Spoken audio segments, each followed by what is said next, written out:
ধরে নিয়ে যাচ্ছে। জলদি যা, তোর বাবাকে বাঁচা ভালো। কি বলতেছো দিদা? শালার গুন্ডাগরা, তোদের আজকে আমি ছাড়বো না।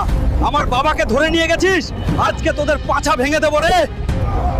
হে আল্লাহ, আমারে বাঁচাও।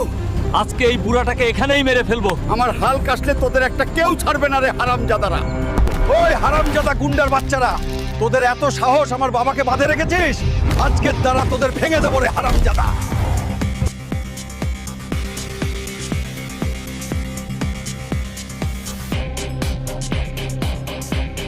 এবার পালাচ্ছ কেন রে হারামজাদারা? আয় আমার সামনে, তোদের হাড্ডি একদম ভেঙে দেবো রে পাগলা। এইবার কোনো বিপদ নাই বাবা, চলো বাড়ি চলো। আমি হাল্ক আপনাদের সবার জন্য প্রার্থনা করছি, এই ভিডিওটি লাইক করুন, চ্যানেলটি সাবস্ক্রাইব করুন। আপনার ইচ্ছা 2 দিনের মধ্যে পূরণ হবে। হাল্ক সব সময় আপনার সাথে আছে।